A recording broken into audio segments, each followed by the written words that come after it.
La famille, prison et nœud de fantasmes, c'est ce qui marque l'œuvre du cinéaste grec Yorgos Lanthimos. Le film qu'il a rendu célèbre à l'étranger, Canine, en 2009, décrivait un foyer refermé sur lui-même, avec le mensonge pour méthode d'éducation. Les parents décrivaient aux enfants une réalité parallèle. Les malheureux n'avaient pas d'autre issue que la crédulité et donc la névrose. Le film avait reçu le prix Un certain regard au Festival de Cannes et concouru pour les Oscars. Il y a 2 ans, The Lobster, en sélection officielle sur la Croisette, obtenait le prix du jury et participait également à la course aux Oscars. Le mensonge et la névrose étaient cette fois organisés à l'échelle de la société.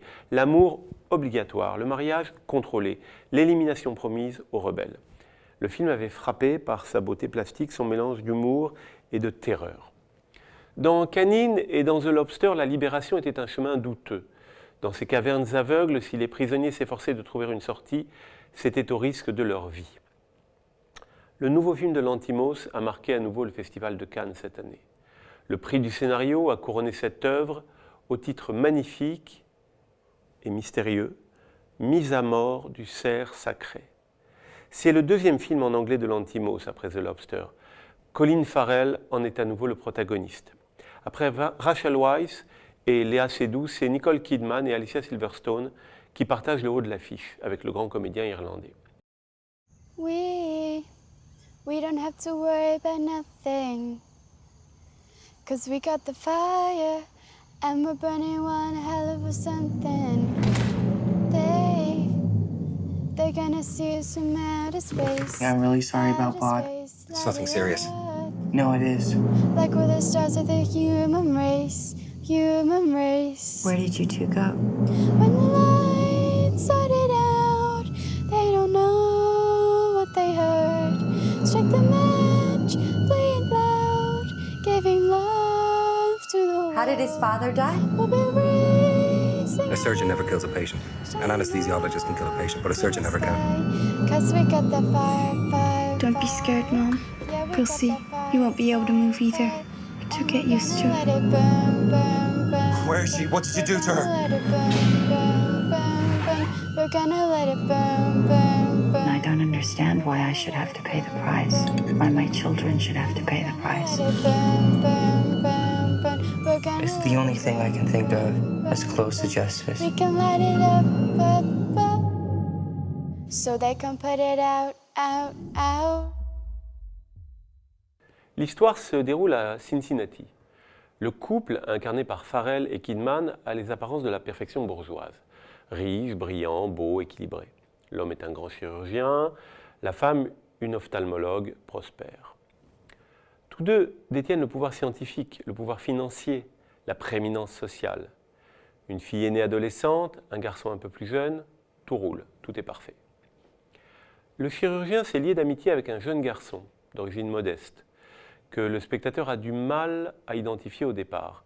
L'étrange intimité qui les lie, l'attitude protectrice du chirurgien, le fait qu'il cache au départ ses relations à ses proches, laisse penser qu'il s'agit peut-être d'un fils caché, en tout cas l'objet d'un inavouable secret de famille.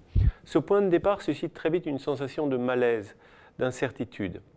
La très lente révélation de la vraie nature des rapports entre Steven, le chirurgien, et Martin, le jeune garçon mystérieux, est un des ressorts du récit passionnant qui commence.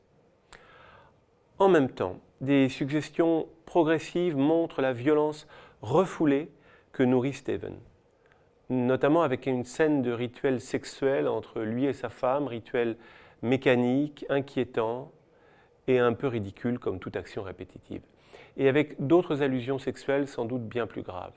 Mais l'humour est présent dans le style de Lanthimos, un humour poussé à ses extrêmes limites, dans l'utilisation particulière des techniques de tirage au sort des cours de récréation. Le récit va finir par s'emballer et la vérité surgir avec une force inversement proportionnelle à l'effacement ancien des vérités familiales. C'est alors que Lanthimos, bien au-delà des critiques ordinaires de la famille bourgeoise, va donner toute sa mesure. Avec une thématique déjà traitée cette année, avec plus ou moins de bonheur, par Darren Aronofsky dans Mother, Michael Haneke dans Happy End ou Ruben Östlund dans The Square, Lanthimos dépasse complètement les conventions du genre.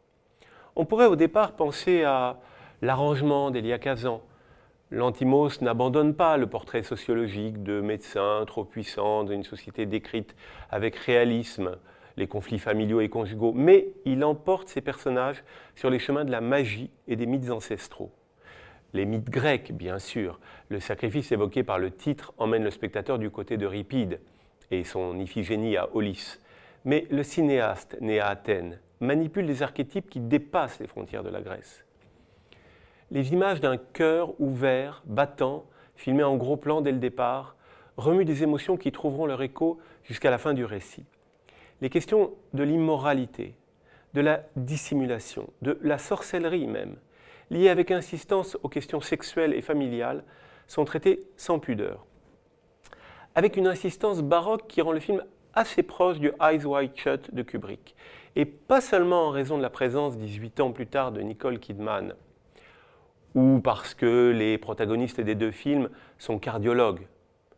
Lanthimos n'a pas à rougir d'un tel rapprochement, évidemment volontaire.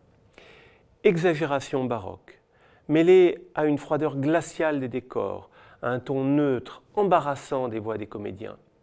La leçon du grand Stanley n'est pas oubliée par son lointain cadet. Eyes Wide Shut n'est pas la seule référence, Shining est invoqué aussi, et les connexions entre les deux cinéastes pourraient être développées davantage. Les commentaires musicaux donnent du poids à ces envolées narratives. Ligeti, Penderecki, Schubert sont des grands noms qu'on entend, chez le grec comme chez le new-yorkais. Le film maladroit et boursouflé de Darren Aronofsky s'appelle Mother, avec un point d'exclamation dans le titre.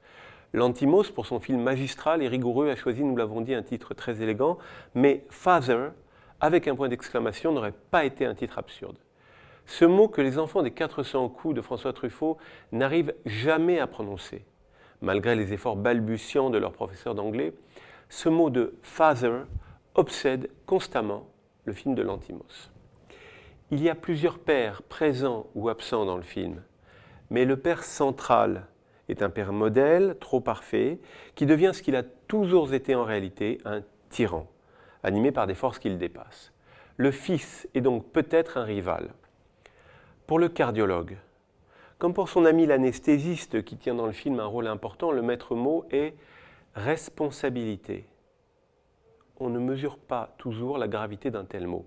La maison familiale est parfaite, luxueuse, bien rangée, mais comme toutes les autres maisons, elle est construite au-dessus d'une cave.